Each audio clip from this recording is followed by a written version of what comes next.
All right. So now let's continue on learning about some parts of tables and proportional relationships.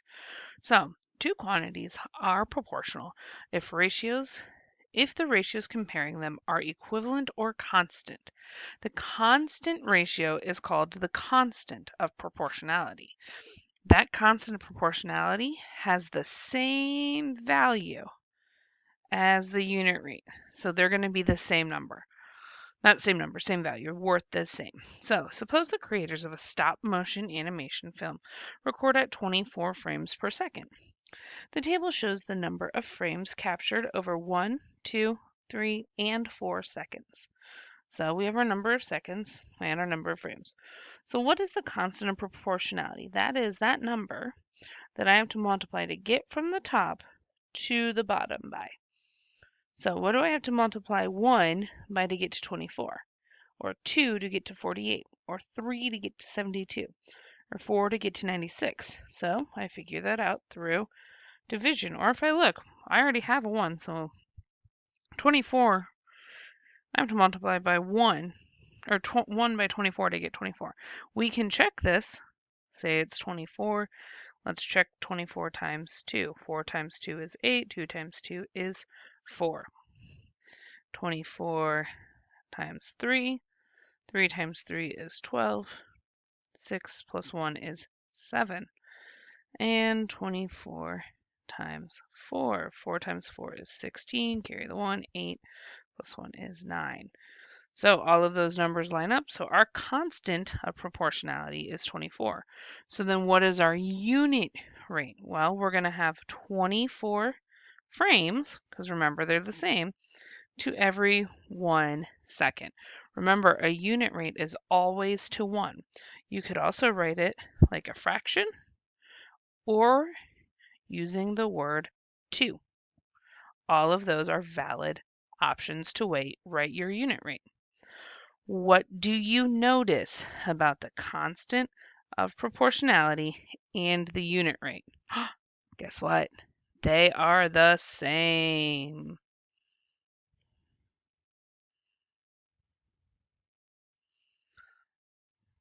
All right, so let's look at example 3. We're going to find the constant of proportionality here.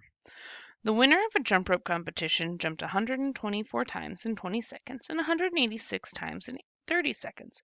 What is the constant of proportionality? All right, so I can't figure that out quite yet. So let's start with forming equivalent ratios. So each ratio has a denominator of 1. So they set it up for the second one to be our simplified fraction. So up in our problem here, it says 24 times in 20 seconds. So we're going to fill in the bottom of this with 20 seconds. And then it also says 186 times in 30 seconds. So we're going to fill this top in. All right, so we've used both of these. Well, looking at these, I can tell you what our answer is going to be, but let's figure out how they get that. How do I turn 20 seconds into 1 second using multiplication or division?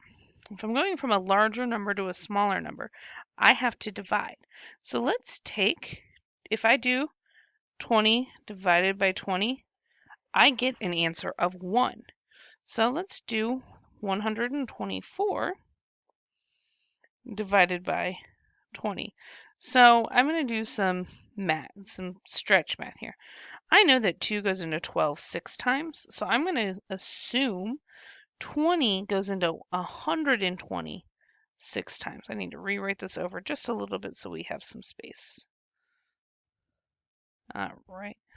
So 6 times 20 is 120. If I subtract, I have 4, so I have to add my decimal, put a 0, and bring it down. 20 goes into 40 2 times. Hey, look, we got that 6.2 seconds. Or 6.2, I should say 6.2 jumps. Right here. I miswrote that. All right, so then what are we going to do to go from 30 seconds to 1 second? How do I get to 1? Well, if I take 30, divide it by 30, 30 goes into 30 one time. So I need to divide 186, I should have space here, divided by 30. Well, I know 3 goes into 18, and so therefore 30 must go into 180. This 3 goes into 18 6 times, so 30 must go into 180 6 times. So 6 times 30 is 180. 186 minus 180 is 6. I have to add my decimal, bring down my 0. 30 goes into 60 2 times. Again, I have 6.2 jumps per 1 second. So what is my constant of proportionality? It's going to be 6.2. It's that number that I would have to multiply my number of seconds by to get the number of jumps. So if I multiply 20 seconds times 6.2, I would get 124. If I multiplied 30 seconds by 6.2, I would get 186. My constant of proportionality is that number that I multiply by to go from my unit rate to whatever I'm trying to figure out. If a relationship was not proportional, would there be a constant of proportionality? So think about that ticket example. If I didn't have a number that I could multiply by to get the price, would there be a constant of proportionality? No, there will not be. If it is not proportional or non-proportional, there will not be a constant of proportionality, because a constant of proportionality tells me that it goes up at the same rate. Non-proportional won't do that. All right, last problem. Apply. We're going to go shopping with Jalen for school clothes. So the table shows the sales tax for various purchase amounts. Is the sales tax proportional to the purchase amount? What is the total cost in dollars for the purchase for a purchase amount of 84? So if he spent $84, that's what we're trying to figure out. How much tax did he spend? All right. So let's see, 12. Let's write our unit rates here. We know that for $12 there was 60 cents. For $24 there was $1.20. For $36 there was $1.80. And for $48 there was $2.40. All right. So now we got to figure out how to like simplify or make these be one of these numbers be 1. So if I see a 6 here. So if I divide 60 and 12 by 6, I think that might work. So 12 divided by 6 we know is 2, and then if we do, oh, I'm sorry, there is a loud car going by outside.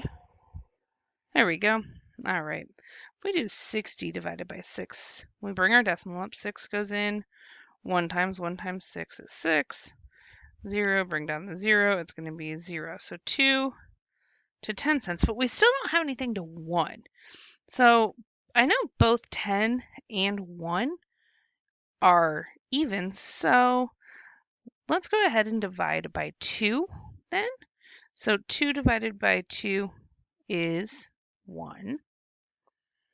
Oops, let me write this all out the right way. And then 10 cents, remember we're dividing by 2. 2 goes into 10 5 times.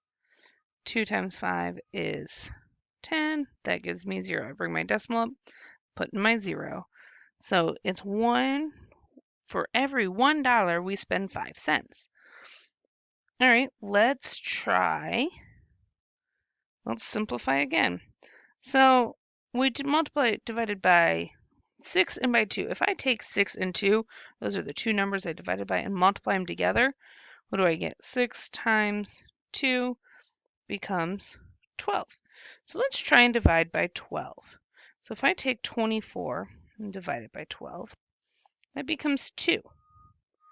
So we have $2. And then if I take 120 and divide it by 12, well, 12 goes into 12 one time. 1 times 12 is 12. We subtract. Again, we get that 2 to 10. And I have to divide. Again, if I divide by 10, what am I going to get? Or by 2, I'm going to get that 1 to 5. So far, we look like we're proportional, right? Everything is going on. All right, so we just divided by 12. So let's do it again and see what we get. So if we take 36 divided by 12, I will tell you 36 times 3 is 12, so that becomes 0. So we now have 3. Let's look at $1.80 divided by 12. Well, 12 goes into 18 one time. 12 minus 18 is 6. Bring down the 0. 12 goes into 60. It's 5 times. 5 times 12 is 60. So now we have 3 to 15 cents. Ooh, I know both of those are multiples of 3. So let's look at 15 cents divided by 3. So we're going to bring our decimal up. We'll just go straight up. 3 goes into 15. Doesn't go into 1, so I got to put a 0. 3 goes into 15. 5 times 3, 15. So if we divide by 3 by 3, we get 1 to 5 cents. Hey, look, I think this might work. Let's do 48 divided by 12. 12 goes into 48. Guess what? 4 times. 4 times 12 is 48. So we're going to have $4. And then let's take our $2.40 and divide it by 12. Well, 12 doesn't go into 2, so we put our 0, our decimal. 12 goes into 24 twice. 2 times 12 is 24. 24 minus 24 is 0. Bring down the 0. We got to put our 0 up there. So now we have $4 to 20 cents. Guess what? We got to divide again. I bet I can take 20 cents and divide it by 4. Remember, to get to your 1, we always divide by whatever that whole number is.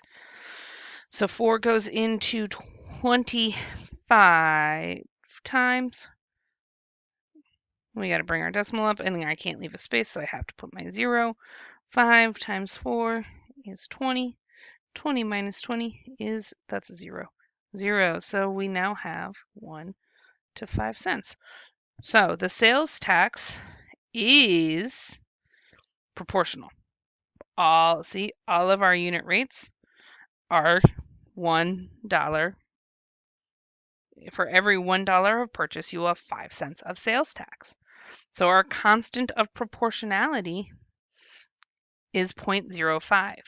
Knowing that, I need to take the amount I spend and multiply it by this 0.05 so that I can figure out how much I will have, how much sales tax I will have. So if we take, let me go to some blank space, $84 times 5 cents. So let's look. We'll just do it this way because that's a lot of zeros that I don't need to deal with. 84 times 5. 5 times 4 is 20. Carry the 2. 5 times 8 is 40 plus 2 is 42. I have 2 decimal places because if I do these zeros, it's just going to be a whole bunch of zeros and it doesn't change the value. So I'm going to have $4.20 and sales tax for $84 worth of purchase. So what is the total cost? Well, let's add it together. So if we do $84 plus $4.20, 0, 2, 8, 8, 88.20 will be my total cost.